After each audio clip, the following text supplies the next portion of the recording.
Kisah ini dimulai di dunia magis yang dihuni oleh 9 ras, Dragonute, Elf, Honest, Kurcaci, Iblis, Dark Elf, Centaur, Beastfolk, dan manusia. Dari ras manusia, lahirlah seorang petualang muda bernama Light. Demi memberi keluarganya kehidupan yang lebih baik, Light mengucapkan selamat tinggal pada kampung halamannya dan memulai perjalanan untuk mencari uang serta kekuasaan. Setelah tiba di kota besar, Light terdorong-dorong oleh kerumunan. Namun, ia terus berusaha menemukan guild petualang. Begitu masuk, ia disambut oleh resepsionis yang bertanya apakah ia ingin mendaftar sebagai petualang baru. Light mengangguk mantap. Resepsionis menjelaskan bahwa ia akan mulai dari peringkat F, peringkat terendah. Ia kemudian menanyakan apakah Light memiliki kemampuan khusus. Dengan penuh percaya diri, Light menjawab bahwa ia memiliki kemampuan gacha tak terbatas, yang memungkinkannya melempar kartu acak dan memanggil apapun dari sana. Namun saat ia memanggil, yang muncul hanyalah garpu patah. Resepsionis itu hanya terdiam. Malu, Light mencoba beralasan bahwa ia juga bisa memanggil barang lain. Tapi hasilnya, hanya camilan busuk yang keluar satu demi satu. Kecewa karena keberuntungannya benar-benar buruk, Light hanya bisa pasrah. Resepsionis itu berkata jujur, bahwa kemampuan seperti itu memang menyedihkan. Setelah menerima kartu petualangnya, Light meminta misi pertama. Wanita itu menyuruhnya melihat papan lowongan kerja di dinding guild. Namun, Light terdiam. Ia ternyata tidak bisa membaca. Melihat hal itu, resepsionis merasa iba kepada sesama manusia yang kurang berpendidikan, dan dengan sabar membacakan daftar pekerjaan untuknya. Dengan semangat tinggi, Light menerima tugas-tugas ringan itu. Seharian penuh ia bekerja keras, dan akhirnya berhasil mendapatkan cukup uang untuk menyewa kamar sederhana. Namun nasib buruk kembali menimpanya. Sekelompok manusia buas menjatuhkannya di jalan gelap dan mulai menggertak. Pemimpin mereka, seekor manusia serigala, merampas uangnya dan memukul Light dengan keras hingga terlempar. Light memohon belas kasihan, tapi yang ia dapat hanya ejekan dingin dan tawa kejam. Kerumunan orang di sekitar bahkan tak peduli. Light terkulai di tanah, hingga seorang elf wanita menghampiri dan membantunya berdiri. Terkejut oleh kebaikan itu, Light mendapati bahwa perempuan itu dikelilingi para petualang lain. Ia gugup, hingga sang elf memeluknya untuk menenangkannya. Perempuan itu memperkenalkan dirinya sebagai Sasha, anggota kelompok Conchord of Tribes, kelompok petualang yang setiap anggotanya mewakili satu dari 9 ras dunia. Mereka memperkenalkan diri satu persatu, Gusi Beasman, Drago sang Dragonute, Diablo dari ras Iblis, Aubero, Nano, Chion, dan Santor. Mereka hanya kekurangan satu ras terakhir, manusia. Gu mengulurkan tangan, menawarkan Light untuk bergabung. Light terharu, untuk pertama kalinya ada yang membutuhkan dirinya. Dengan senyum lega, ia menerima tawaran itu. Tak lama kemudian, mereka pun menjelajahi ruang bawah tanah abis bersama. Seekor cacing raksasa tiba-tiba menyerang, namun Gu menebasnya sebelum sempat melukai Light. Seekor lagi datang dari belakang, namun Sasha dengan cepat menembakkan panah dan menjatuhkannya. Ia menegur Light karena terlalu ceroboh, memperingatkannya bahwa tempat itu adalah ruang bawah tanah paling berbahaya di dunia. Sasha merawat luka-luka kecilnya, dan tingkahnya yang lembut membuat anggota lain menggoda, menuduh Sasha terlalu memanjakan Light seperti seorang ibu. Sasha tersipu malu, berusaha menyangkal bahwa ia menyukai Light, namun kata-katanya terdengar lemah. Untuk mencairkan suasana, Drago menepuk bahu Light dan berkata bahwa setidaknya, teh buatan Light sangat enak. Dengan semangat kembali, mereka melanjutkan perjalanan ke bagian terdalam abis. Namun, ketika mereka berhenti di jalan buntu, Drago tiba-tiba berkata dengan nada datar, "Kami tidak butuh teh hari ini, karena mulai sekarang, kau keluar dari kelompok." Light terkejut, mengira itu hanya lelucon. Tapi Drago menatapnya dingin. Gu menambahkan, "Kau dikeluarkan." Light bertanya kenapa. Gu menjawab sinis, "Karena kami tidak membutuhkanmu." Sasha bahkan muak melihat kebodohanmu. Satu persatu, mereka menertawakannya. Nano, Chion, bahkan Diablo ikut mengejek Light sebagai manusia gagal tanpa bakat. Light tak percaya, Bagaimana mereka bisa berubah sekejam ini setelah semua kebaikan yang mereka tunjukkan? Gu akhirnya mengungkapkan kebenarannya. Mereka hanya berpura-pura baik untuk merekrut Light karena mengira kemampuan gacha tak terbatas-nya akan berguna. Namun setelah tahu kemampuannya tidak berharga, mereka memutuskan menyingkirkannya. Sasha bahkan berkata lega karena akhirnya bisa menikah dengan tuannya, bukan dengan manusia menyedihkan seperti Light. Light terdiam, matanya berkaca-kaca. Sementara itu, Drago memerintahkan Gu untuk menyelesaikan urusan dengannya. Menyadari bahaya yang mengintai, Light mencoba melarikan diri, tapi Gu menghunus cakarnya dan mencakar pipi Light hingga berdarah. Para anggota lain hanya menonton dengan wajah dingin. Light berlari sekuat tenaga sambil berteriak, tapi Sasha menembakkan panah ke arah kakinya. Anak panah itu menancap, membuatnya jatuh dan menjerit kesakitan. Gu menghampiri dan menendangnya berkali-kali hingga ia terkulai lemah. Sasha menahan Gu, mengingatkannya bahwa mereka harus membuat kematian Light terlihat seperti kecelakaan. Namun Gu tetap mengangkat cakarnya, bersiap mengakhiri hidupnya. Light yang sekarat hanya bisa merangkak di tanah, berusaha bertahan hidup. Gu menatapnya dengan tatapan puas, menikmati penderitaannya. Namun di saat terakhir, tangan Light menyentuh jebakan teleportasi yang tersembunyi di lantai. Dalam sekejap, cahaya sihir menyelimuti tubuhnya, dan Light menghilang dari hadapan mereka. Drago memerintahkan Gu untuk menghabisinya, tapi sebelum Gu sempat melangkah, jebakan teleportasi yang disentuh Light aktif. Dalam sekejap, cahaya sihir meluap dan Light menghilang dari hadapan mereka, selamat sesaat sebelum para beasman sempat menyentuhnya. Ketika kesadarannya kembali, Light mendapati dirinya berada di tempat asing, masih di dalam ruang bawah tanah. Tubuhnya penuh luka, darah mengalir pelan, napasnya berat. Ia sadar, di tempat seberbahaya ini, hanya waktu yang memisahkan dirinya dari kematian. Ia menatap ke langit-langit gua yang gelap dan dingin, lalu menangis. Dinginnya udara mengingatkannya pada keluarga yang ia tinggalkan. Air matanya jatuh perlahan saat pikirannya dipenuhi kenangan tentang kelompok Conchort. Betapa baiknya mereka saat pertama kali bertemu, dan betapa kejamnya mereka saat mengkhianatinya. Ia memikirkan wajah dingin mereka saat membawanya ke jalan buntu, dan amarah pun mulai membakar hatinya. Light bertanya-tanya, bagaimana mungkin ia terjebak bersama orang-orang seperti itu? Bagaimana mungkin dunia ini dipenuhi makhluk yang kejam dan haus kekuasaan? Kebingungan berubah menjadi tekad. Ia menggenggam tanah dan bersumpah, ia akan membalas dendam. Namun, sebelum ia sempat berdiri, Light merasakan tatapan dingin dari belakang. Ketika ia menoleh, seekor monster Ortus level 1 sedang mengintainya. Light kebingungan. Monster selemah ini, seharusnya tak mungkin ada di tempat sedalam ini. Saat itulah ia sadar, jebakan teleportasi itu telah membawanya ke jurang terdalam dari abis. Ortus perlahan mendekat, mata merahnya berkilat. Light yang nyaris kehilangan tenaga hanya bisa berdoa.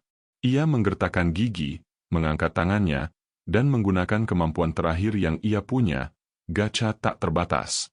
Dengan sisa tenaga dan doa terakhirnya, Light memanggil lingkaran sihir besar. Udara bergetar hebat, cahaya memenuhi ruangan. Dari dalam gacha, muncul sosok bercahaya, seorang peri kuno dengan aura luar biasa kuat. Dalam sekejap, peri itu menebas monster Ortus berkeping-keping, seolah memotong bawang. Tubuh makhluk itu terurai menjadi debu, meninggalkan keheningan yang mengejutkan. Peri itu lalu melangkah ringan, membersihkan sisa-sisa darah dengan jentikan jarinya sebelum berbalik menghadap Light. Ia berlutut, menunduk dengan anggun. Suaranya lembut namun penuh kekuatan. Aku mohon maaf telah menyembuhkanmu tanpa izin, Tuan. Aku tidak tahan melihatmu terluka seperti ini. Cahaya sihir menyelimuti Light, memulihkan seluruh luka dan rasa sakitnya. Light menatap tak percaya, baru saja ia nyaris mati, kini ia disembuhkan oleh sosok yang jelas jauh di atas segalanya. Dengan suara bergetar, ia memperkenalkan diri. Sang peri tersenyum manis, lalu berkata, "Namamu, Light, sungguh nama yang indah." Ia mengulanginya berkali-kali, seolah jatuh cinta pada nama itu, sebelum akhirnya bersumpah setia. Ketika Light dengan kikuk bertanya siapa namanya, peri itu menjawab, "Aku adalah pelayan abadi dengan level 9999, namaku Mei." Mei menjelaskan bahwa dirinya adalah kartu super ultra langka dari kemampuan gacha Light. Light menatap tak percaya, "Tapi gachaku hanya menghasilkan sampah." Namun Mei tersenyum lembut. "Tidak, Tuan. Kau pantas mendapatkanku." Dengan mata penuh ketulusan, ia memohon agar Light mau menerimanya. Light yang tersentuh akhirnya mengangguk, dan Mei langsung berterima kasih penuh emosi. Ia kemudian meminta Light untuk memeriksa kemampuan gachanya kembali. Ketika Light menuruti, ia terkejut melihat adanya kemampuan tersembunyi bernama penilaian. Mei menjelaskan bahwa itu hanya salah satu dari banyak kemampuan tersembunyi miliknya. Setelah meminta izin, mata Mei mulai bersinar, memeriksa sistem gacha Light secara mendalam. Ia terkejut, kemampuan itu ternyata memiliki lapisan perlindungan rahasia. Mei menjelaskan bahwa gacha Light tampak tak berguna hanya karena sebelumnya ia berada di area tanpa mana. Namun di jurang abis yang penuh energi sihir, sistem gacha miliknya menyerap mana tak terbatas, meningkatkan peluangnya memanggil kartu langka hingga level legendaris. Mei lalu menjelaskan semua peringkat kartu, dari ekstra rang dan super ultra rara, hingga normal dan error. Light mendengarkan dengan penuh takjub. Mei memujinya karena tanpa sadar telah masuk ke tempat paling ideal untuk memperkuat gachanya. Namun ia juga memperingatkan bahwa menjelajah sendirian di tempat ini sangat berbahaya. Light kemudian menjelaskan kebenaran pahit, bahwa ia tidak datang sendirian. Ia datang bersama kelompoknya, namun mereka mengkhianatinya dan hampir membunuhnya. Mengingat perlakuan kejam mereka, Light menunduk dan mulai menangis. Ia bercerita tentang bagaimana mereka menertawakannya, menyiksanya, dan menghancurkan harapannya. Ia hanya ingin bekerja keras demi keluarganya, tapi dunia malah membalasnya dengan penderitaan. Mei mendengarkan dalam diam, melihat tuannya yang hancur secara batin. Akhirnya Light berlutut, menahan rasa sakit dan amarah. Dengan mata merah, ia berbisik, "Aku tidak akan pernah memaafkan mereka." Air matanya jatuh di atas tanah. Mei menatapnya penuh empati, lalu memeluknya dari belakang. Pelukan hangat itu menenangkan Light yang akhirnya berhenti menangis. Dengan suara lembut namun tegas, Mei berkata, "Aku takkan pernah bisa benar-benar memahami penderitaanmu, Tuan, tapi aku bersumpah akan menggunakan seluruh kekuatanku untuk membalas dendam pada mereka." Light terkejut, menatap wajah Mei yang kini dipenuhi kemarahan dingin. Namun ia menggeleng pelan. "Tidak, Mei. Aku tak ingin membalas dendam dengan cara seperti itu. Aku ingin menjadi kuat dan menegakkan keadilan dengan tanganku sendiri." Mei terdiam, lalu tersenyum lembut. "Tuan, kau terlalu baik untuk dunia ini."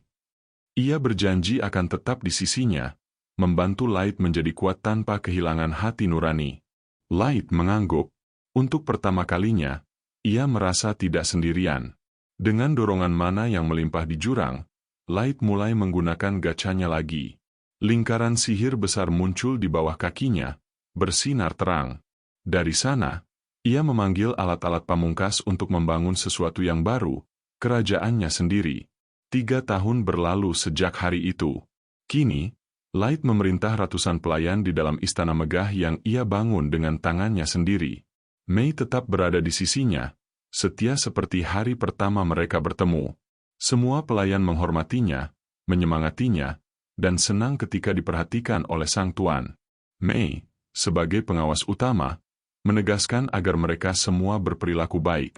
Sementara itu, Light keluar dari kastil menuju pasar lokal. Penduduk menyambutnya hangat. Seorang pedagang memanggilnya untuk sarapan, sementara yang lain mengeluhkan kekurangan makanan ringan di wilayah itu. Light tersenyum dan berjanji akan segera memperbaikinya. Namun Mei menenangkannya, berkata bahwa ia akan memastikan masalah logistik itu segera diselesaikan. Light mengangguk, menyadari bahwa populasi wilayahnya meningkat pesat dalam 3 tahun terakhir. Ia bertanya pada Mei, "Di mana pemanggilan legendaris lainnya?" Mei menjawab lembut, "Yuki, sang penjinak binatang, sedang memetakan area di sekitar ruang bawah tanah." Ia tengah mengintai hutan dan memastikan tidak ada ancaman di sana. Light memikirkan monster-monster yang mungkin bersembunyi di balik pepohonan. Namun dalam hatinya, ia tahu bahwa hari-hari penuh penderitaan itu telah berlalu. Dan kini ia melangkah di jalan menuju kekuatan dan kebangkitan.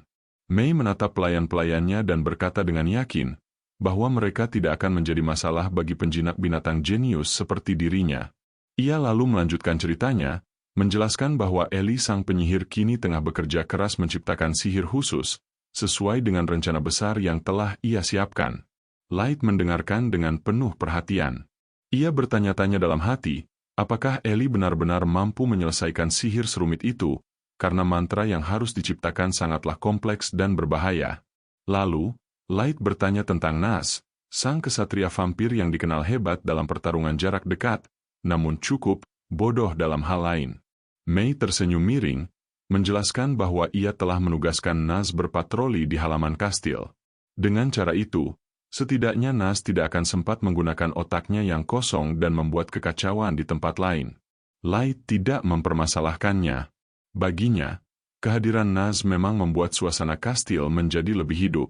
Tak lama kemudian, mereka kembali ke kastil. Setibanya di sana, Light dipanggil oleh Jack, yang merupakan pemanggilan terakhir dari 4 panggilan legendarisnya. Jack menatapnya dengan semangat dan bertanya apakah Light siap untuk berlatih hari ini. Mei tampak kesal dan menegur Jack, memintanya untuk memanggil Light dengan sebutan yang benar, Master. Namun Jack, dengan sikap santai dan penuh percaya diri seperti seorang Sigma sejati, hanya mengabaikannya. Ia tidak peduli pada formalitas semacam itu. Light tersenyum kecil. Ia mengatakan kepada Mei bahwa tak apa, karena ia menganggap Jack sebagai kakak laki-laki sendiri. Dengan nada ringan, Light berpamitan dan pergi bersama Jack untuk memulai sesi pelatihan. Di arena latihan, mereka bersiap.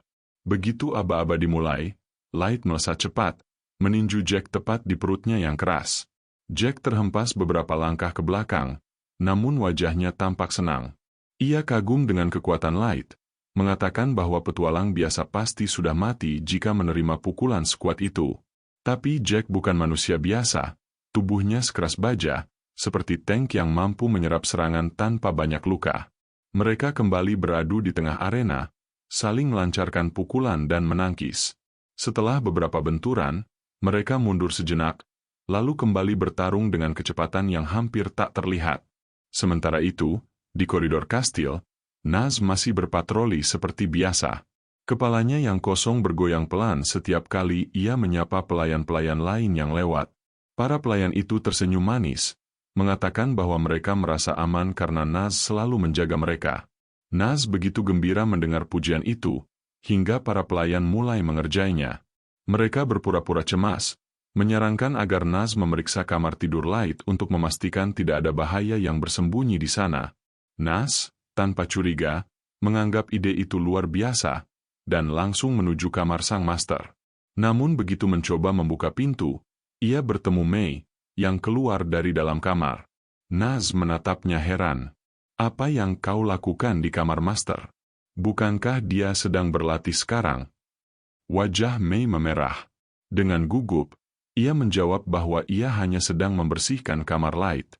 Nas mengangguk polos dan menyuruhnya memeriksa kamar dengan lebih teliti, sekadar memastikan semuanya aman. Sebelum Mei sempat melarang, Nas sudah masuk. Ia melihat tempat tidur Light berantakan. Dengan polos, ia menatap bantal, mengendus, lalu berguling-guling di atasnya sambil berkata, seperti ada seseorang yang tidur di sini. Mei tersentak, lalu cepat-cepat berbohong bahwa itu hanyalah gaya uniknya dalam merapikan tempat tidur.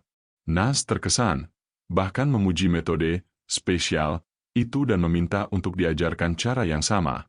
Namun Mei menolak dengan alasan itu adalah rahasia pribadi. Tiba-tiba Nas teringat sesuatu. Ia mengeluarkan secarik perkamen dan menyerahkannya pada Mei, pesan dari para pelayan lain. Saat membacanya, Mei sadar bahwa para pelayan sebenarnya membencinya, karena ia terlalu sering memonopoli kamar Light dan tidak pernah membiarkan mereka membersihkannya lagi. Namun Mei tetap tenang. Ia berkata pada Nas agar tak perlu khawatir, dan memberinya beberapa koin perak kecil, hadiah, agar mulut Nas tetap tertutup. Naz menerima uang itu dengan senang hati dan langsung berlari ke pasar. Dengan wajah bahagia, ia melihat-lihat berbagai makanan, hingga akhirnya membeli panekuk lembut dan segelas susu segar. Setelah kenyang, ia berjalan kembali ke kastil, dan di balkon, ia melihat Yuki sedang duduk santai. Naz bertanya apakah pekerjaan Yuki di hutan sudah selesai. Yuki menjawab malas, mengatakan bahwa semua berjalan lancar dan menunjukkan peta yang telah ia buat sesuai permintaan Mei. Naz memujinya, lalu melanjutkan patroli ke ruang singgasana. Begitu masuk ke ruangan besar dan kosong itu, Naz menjerit keras, sekadar untuk bersenang-senang karena tak ada orang di sana. Ia kemudian melompat ke singgasana dan mulai mengutak-atik hiasan di sekitarnya. Namun tanpa sengaja, ia mematahkan sayap patung malaikat di dekat tahta. Ketakutan luar biasa muncul di wajahnya. Dengan panik, ia menempelkan kembali bagian sayap yang patah seadanya, lalu kabur secepat mungkin keluar dari ruangan itu. Sementara itu, di ruang latihan, Light dan Jack terus berduel. Akhirnya Jack berkata, "Sudah cukup untuk hari ini. Sekarang saatnya latihan tubuh." Mereka pun menuju pemandian besar. Di dalam air hangat, Jack tersenyum puas, memuji Light karena belajar dengan cepat dan berkembang pesat. Menurutnya, kini Light sudah cukup kuat untuk mengalahkan sebagian besar makhluk di ruang bawah tanah. Namun Jack juga memperingatkan bahwa masih ada beberapa orang di dunia yang ingin menghancurkan Light sepenuhnya jika mendapat kesempatan. Mendengar itu, wajah Light berubah serius. Ingatan tentang pengkhianatan 3 tahun lalu kembali membayang di benaknya. Dengan suara tegas, ia berjanji tak akan berhenti sampai dendam itu terbalas. Di sisi lain, di kamar Mei, 4 pelayan yang bermasalah akhirnya dipanggil menghadap. Mei membaca surat balasan mereka dengan tatapan dingin. Keempat pelayan itu gemetar, tidak tahu harus berkata apa.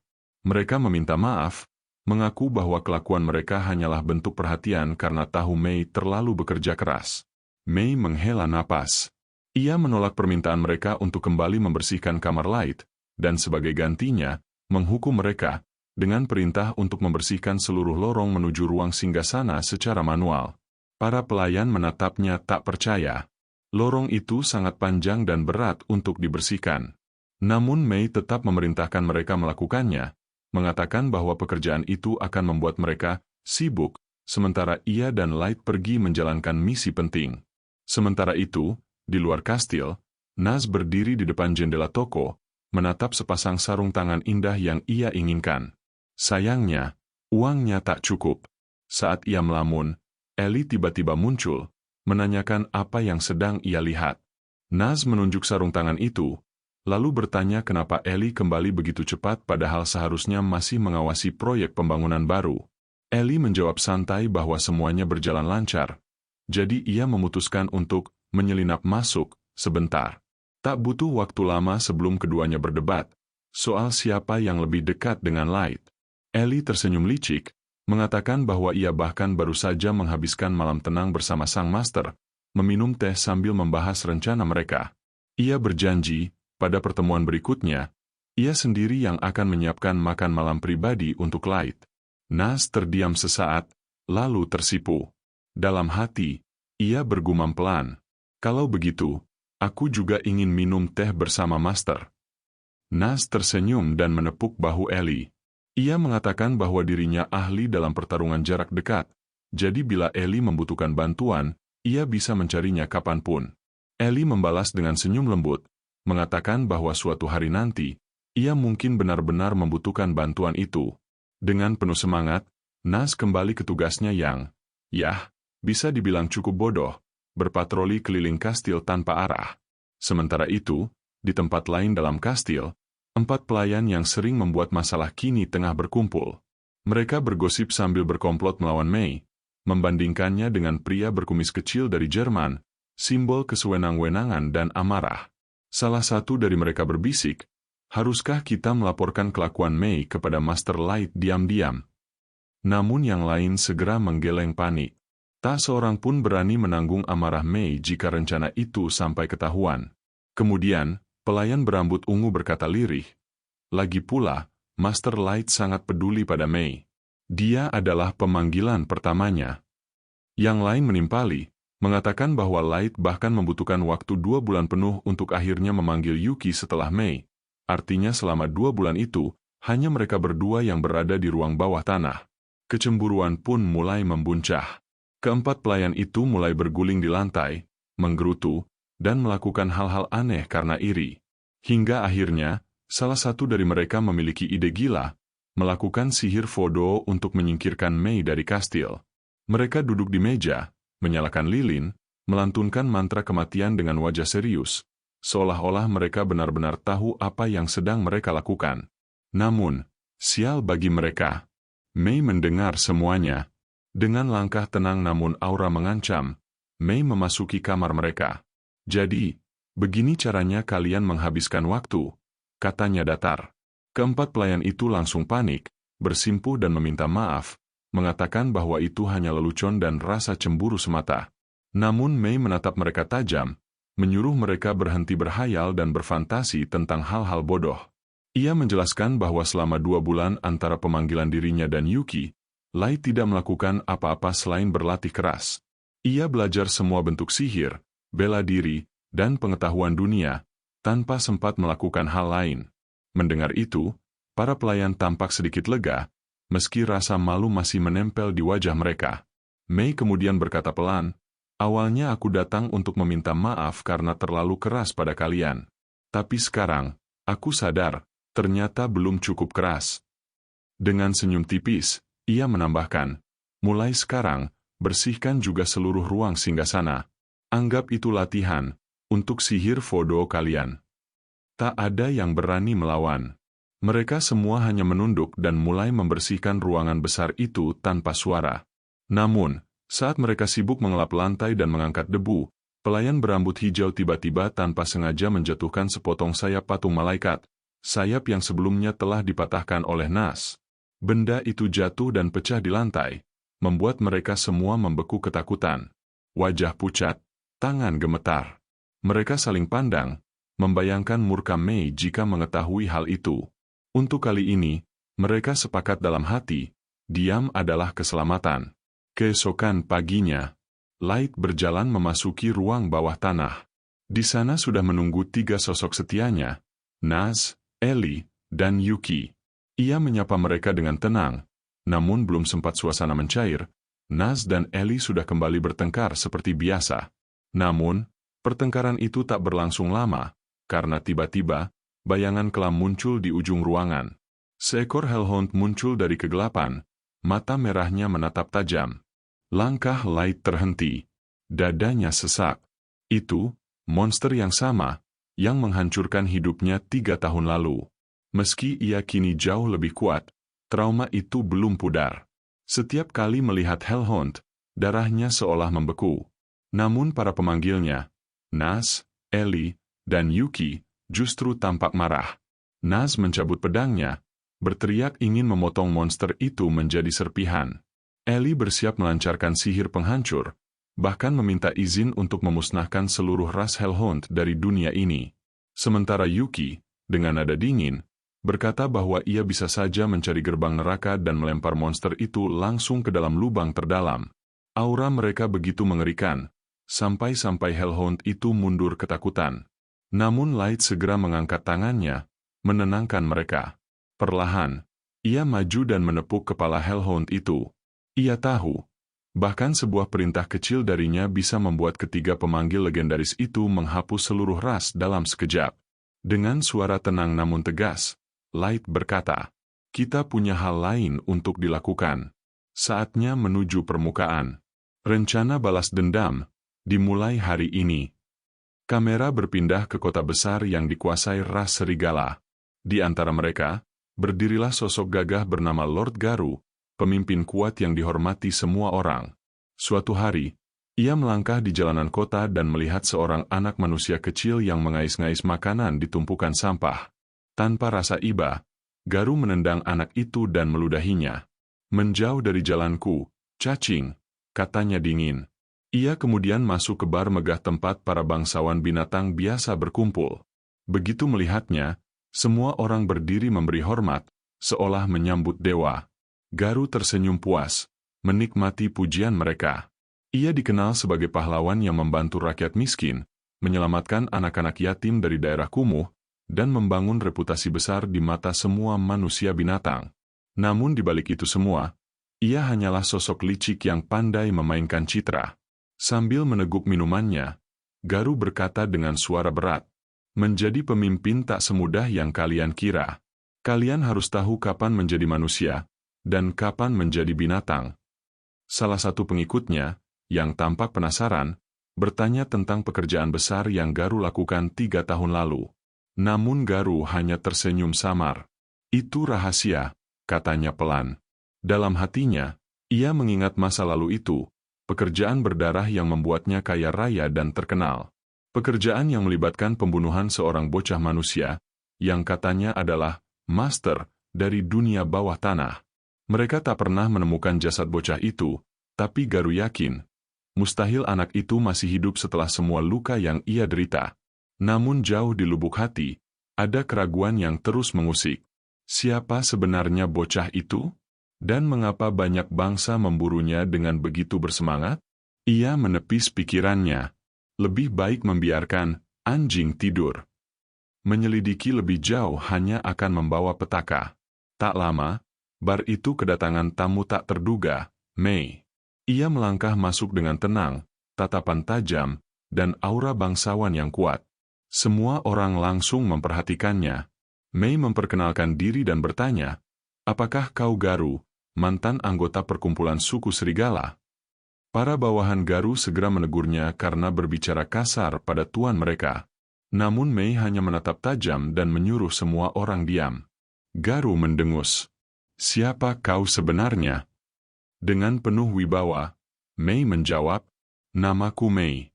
Aku pelayan yang bersumpah setia kepada Tuan L.Z. Aku datang untuk mencari keberadaan tuanku." Kata-kata itu membuat Garu dan anak buahnya saling pandang. Dalam hati, Garu bertanya-tanya, apakah gadis ini tahu sesuatu yang mereka tidak ketahui? Mei melanjutkan, menjelaskan bahwa bocah yang mereka buru 3 tahun lalu bukan sembarang manusia. Ia adalah bangsawan berdarah murni. Garu tertawa keras. "Tidak mungkin. Anak lemah seperti itu? Seorang bangsawan?" Mei menatapnya tajam, tak menjawab lebih jauh. Dalam hatinya, ia tahu, Garu memang terlibat dalam tragedi itu. Garu mulai berpikir, jika kata-kata Mei benar, maka kebenaran tentang bocah itu bisa menjadi peluang besar, baik untuk kekayaan maupun kekuasaan. Ia memperhatikan tumpukan emas yang dibawa Mei dan berkata sinis, "Baiklah, kau ingin tahu di mana terakhir kali kami melihat bocah itu? Ikut aku."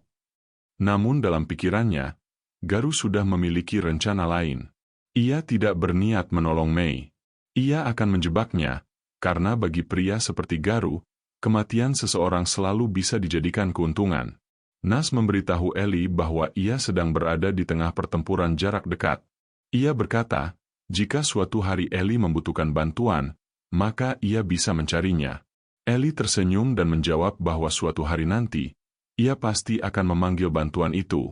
Setelah itu, Nas pun kembali ke tugasnya yang bodoh. Sementara itu, di dalam kastil, keempat pelayan sibuk berkomplot melawan Mei. Mereka mengejek, mengatakan bahwa Mei tidak lebih baik dari pria berkumis kecil yang pemarah dari Jerman. Mereka bahkan bertanya satu sama lain, apakah sebaiknya mereka mengadu domba Mei dengan Light tanpa sepengetahuannya. Namun rencana itu segera dibatalkan, karena tak seorang pun dari mereka berani menanggung amarah Mei. Salah satu pelayan berkomentar bahwa Light sangat peduli pada Mei karena Mei adalah pemanggilan pertamanya.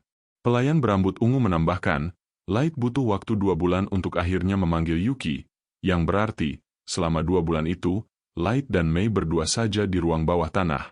Kecemburuan pun memuncak. Mereka berguling-guling di lantai, menjerit, dan melakukan hal-hal aneh karena iri. Lalu, dengan wajah kesal, mereka mulai melakukan sihir Fodo, duduk di meja sambil melantunkan mantra kematian agar Mei disingkirkan. Namun sial bagi mereka, Mei mendengar semuanya. Ia tiba-tiba masuk ke kamar mereka dan memojokkan keempat pelayan itu sekali lagi. Mereka langsung berlutut, meminta maaf dengan wajah pucat. Mereka mengaku hanya cemburu dan tidak sungguh-sungguh dengan apa yang mereka katakan. Mei mendesah pelan, menyuruh mereka berhenti berfantasi tentang hal-hal bodoh. Ia menjelaskan bahwa selama 2 bulan antara dirinya dipanggil hingga Yuki muncul, Light sama sekali tidak punya waktu untuk hal-hal seperti itu. Ia sibuk mempelajari sihir dan berlatih semua seni bela diri yang bisa ia kuasai. Ucapan itu sedikit menenangkan para pelayan. Mei mengaku sebenarnya ia kembali ke kamar mereka karena merasa terlalu keras sebelumnya. Tapi kini, ia sadar, ternyata tidak. Jadi ia menyuruh mereka membersihkan ruang singgasana juga. Karena jika mereka punya waktu untuk berlatih sihir Fodo, berarti mereka punya waktu untuk membersihkan istana. Pelayan-pelayan itu tak punya pilihan selain menuruti perintah. Mereka bekerja sambil menahan rasa takut dan berjanji tak akan membuka mulut lagi. Namun saat mereka sedang membersihkan, pelayan berambut hijau yang ceroboh justru menjatuhkan kepingan sayap malaikat, kepingan yang sebelumnya dipatahkan oleh Nas. Keping itu jatuh dan memantul di lantai. Mereka semua membeku ketakutan, berpikir bahwa Mei pasti akan menghukum mereka berat. Keesokan paginya, Light memasuki ruang bawah tanah. Di sana, Nas, Ellie, dan Yuki sudah menunggunya. Ia menyapa mereka dengan ucapan selamat pagi. Namun seperti biasa, Nas dan Ellie sudah mulai berdebat kecil. Tiba-tiba, dari balik bayang-bayang, muncul seekor monster besar, dan Light langsung membeku. Ia mengenalinya. Itu adalah Hellhound, monster yang pernah membuatnya trauma di masa lalu. Meskipun kini ia jauh lebih kuat, setiap kali melihat makhluk itu, darahnya terasa membeku. Namun kali ini, rekan-rekannya tidak takut sama sekali. Justru mereka semua marah, karena tahu monster itu adalah penyebab Light menderita. Nas bersiap menebasnya menjadi potongan-potongan kecil. Ellie berkata ia ingin memusnahkan seluruh ras Hellhound dari dunia ini. Yuki bahkan dengan polosnya berkata ia ingin menemukan neraka itu sendiri dan mendorong monster itu ke lubang terdalamnya. Aura mereka bertiga saja sudah cukup membuat Hellhound itu gemetar ketakutan. Namun Light menenangkan mereka. Ia menarik napas dalam, menepuk kepala monster itu, dan dengan nada tenang berkata bahwa tidak perlu melampiaskan amarah dengan sembrono. Ia tahu, bahkan jika ia hanya bercanda memberi perintah, para pemanggilannya bisa saja memusnahkan seluruh ras dari dunia ini.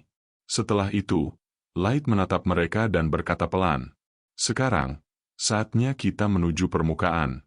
Waktunya memulai rencana balas dendam." Adegan pun berpindah. Episode 3 dibuka di Federasi Manusia Binatang, di Kota Serigala. Seekor manusia serigala bernama Garu kini menjadi pemimpin besar, dihormati oleh semua warga kota. Ia disapa sebagai Lord Garu, seorang yang disegani dan ditakuti sekaligus. Suatu hari, ia melihat seorang anak manusia kecil yang sedang mengais sampah. Tanpa ragu, Garu menendangnya, meludah di wajah anak itu, dan menyebutnya cacing kotor. Ia lalu pergi memasuki bar, disambut sorak-sorai para pengikutnya. Di dalam, semua orang memperlakukannya bak dewa. Garu tertawa bersama teman-temannya, bercerita bagaimana dirinya dulu hanyalah anak dari daerah kumuh, namun kini menjadi pemimpin besar. Ia mengatakan, untuk menjadi kuat, seseorang harus memisahkan yang baik dari yang buruk, dan menggunakan naluri binatang tanpa ragu. Salah satu bawahannya menanyakan tentang pekerjaan 3 tahun lalu, misi yang membuat nama Garu melambung. Garu hanya tersenyum. Itu rahasia besar. Ia hanya berkata, membunuh bocah manusia yang diduga, Master, membuat kita kaya dan terkenal. Bocah itu tak pernah ditemukan setelah terteleportasi. Tapi aku yakin, tak mungkin dia masih hidup. Namun jauh di dalam hatinya, Garu selalu merasa aneh. Ia tidak pernah tahu siapa sebenarnya bocah itu, atau mengapa bangsa-bangsa besar sangat ingin memburunya. Beberapa saat kemudian, pintu bar terbuka. Seorang gadis berambut perak melangkah masuk, Mei. Dengan tenang, ia memperkenalkan diri dan bertanya, apakah Garu adalah mantan anggota kerukunan suku. Para bawahan Garu langsung marah, menyuruh Mei menjaga sikapnya di hadapan tuan mereka. Namun Mei hanya menatap mereka datar dan berkata pelan, "Diamlah." Garu tertarik, Ia bertanya apa yang membuat gadis itu datang menemuinya. Mei menjawab dengan lembut, "Namaku Mei. Aku adalah pelayan yang bersumpah setia hanya kepada Tuan LZ." Mendengar nama itu, Garu menatap tajam. Dalam pikirannya, ia berpikir, mungkinkah gadis ini tahu sesuatu tentang bocah itu? Mei melanjutkan, menjelaskan bahwa anak laki-laki itu berdarah bangsawan. Garu tertawa terbahak-bahak. Ia menganggap mustahil anak manusia rendahan itu bisa bangsawan. Namun ketika Mei menunjukkan kantong emas dan meminta dituntun ke lokasi terakhir tempat tuannya terlihat, tatapannya berubah. Meskipun curiga bahwa itu jebakan, Garu setuju, bukan karena uang, tapi karena rasa penasaran dan dendam lamanya. Keesokan harinya, mereka tiba di gua tempat Light terakhir terlihat. Garu bercerita bahwa bocah itu dulu diserang monster, terluka parah, lalu jatuh ke dalam jebakan teleportasi. Mei berlutut di tanah, menyentuh debu dan tanah yang masih berbekas darah, lalu berdoa lirih. Namun tiba-tiba, pasukan Garu memblokir jalan keluar. Dalam hati, Garu menertawakan kebodohan manusia yang terlalu mudah ditipu. Tapi sebelum ia sempat berbuat apapun, udara berubah. Tatapan Mei menjadi dingin, suaranya bergetar menahan amarah. Ia bercerita bahwa dulu, tuannya dikhianati oleh para bajingan dari kelompok itu. Disiksa, ditendang, dipanah, dan dibiarkan berlumuran darah di tempat ini. Rasa malu itu, katanya, tak akan pernah hilang. Garu terdiam. Dalam pikirannya, ia bertanya-tanya, bagaimana gadis ini tahu semua itu? Hanya anggota kerukunan suku dan bangsawan tinggi yang tahu kejadian sebenarnya. Mei kemudian berbisik pelan, "Aku hanya bersumpah pada satu orang, Tuan LZ." Udara di sekitar mereka menegang. Aura pembunuh terasa di udara. Tepat saat Garu akan memberi perintah menyerang, terdengar suara yang sangat familiar. "Cukup, Mei." Semua menoleh, dan dari balik kabut gua itu, muncul Light. Garu dan para prajuritnya terkejut bukan main. Bagaimana bocah itu bisa hidup? Bagaimana ia bisa berdiri di sini, sendirian? Light menatap mereka dengan mata dingin. 3 tahun, katanya pelan. "Aku sudah menunggumu, Garu."